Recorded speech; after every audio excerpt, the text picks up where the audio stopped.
The elderly lady shuffled the few remaining steps to the park bench and sat down, happy to catch her breath and rest for a moment.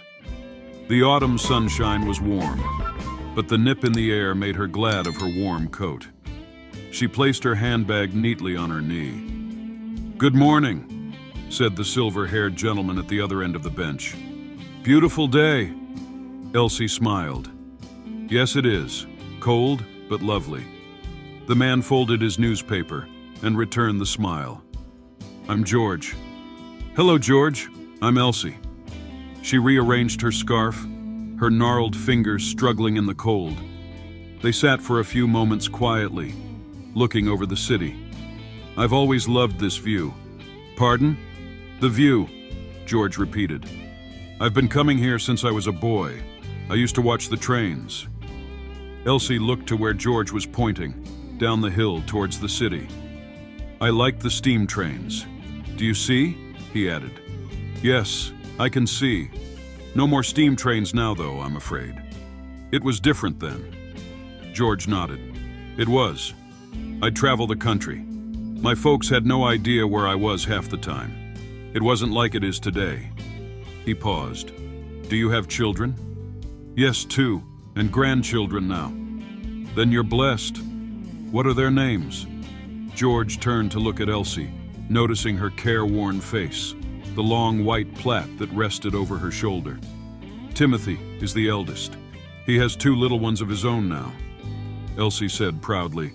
"Well, not so little now. They've grown and gone too. I don't get to see them as much as I'd like." "I've always liked the name Timothy." Elsie smiled. "And then there's Ellen. She got married finally last year. She's nearly 60. She finally took the plunge." "Well, that's lovely." "It is. It was. She looked beautiful." George sat back. "I always wanted children." Another few moments passed by, quietly. Elsie looked over. "You can read your newspaper, George. I don't mind." No, it's okay. I don't often get chance to chat, especially with a beautiful woman," he said with a wink. Elsie chuckled. "Charmer. I bet you broke some hearts." "I don't know about that. Did you grow up around here then?" "Yes," replied George. "Not far. And I went to school here too. Calder something." He shook his head. "I forget. Age does that to us, doesn't it?" Elsie asked softly. George shrugged. "I guess it does." She sighed. "It takes away the most precious things, our bodies, our minds, our memories." They fell into quiet again, both looking at the city sprawled out before them, lost in their own thoughts. "May I ask you something, George?" He turned to look at her again. "Of course. Have you ever married?" George shook his head. "No, I never married. There was a girl I knew, once. I forget her name. Have you?" "Yes, I was lucky enough to marry my best friend, the love of my life." "Well, that's wonderful." "Yes, it was wonderful. I've lost him now, and it's lonely.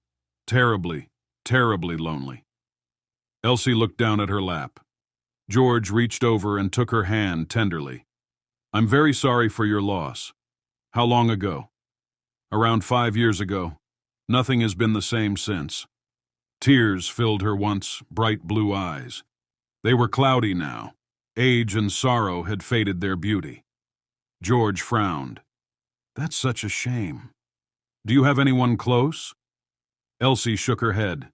"They have their own lives. Timothy is in Chester, Ellen in Manchester, and I feel like all I do is cross names out of my address book." She paused. "All of my friends, they're all gone." George reached into his pocket for his handkerchief and offered it to her. "There now. It's okay." Elsie managed a small smile. "Thank you." She wiped her eyes. "It's silly. You must think I'm an old fool sitting on a bench crying."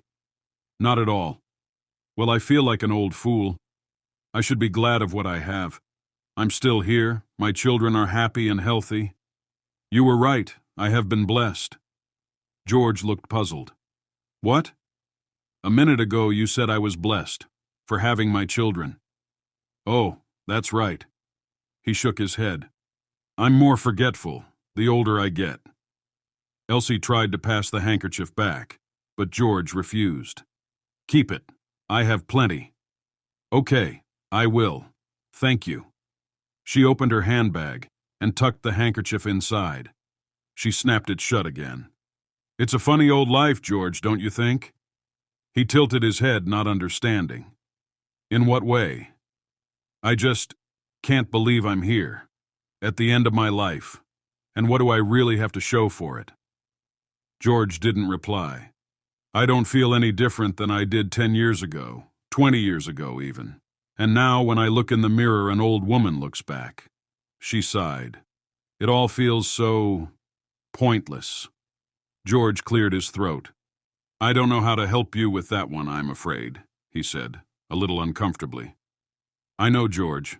I don't expect answers. I just wanted to say it out loud. Quiet fell again. I used to take the trains, you know, all around the country. Yes, you said. George laughed. I did? Elsie smiled indulgently. Yes, and your parents didn't know. Not a clue, not like today.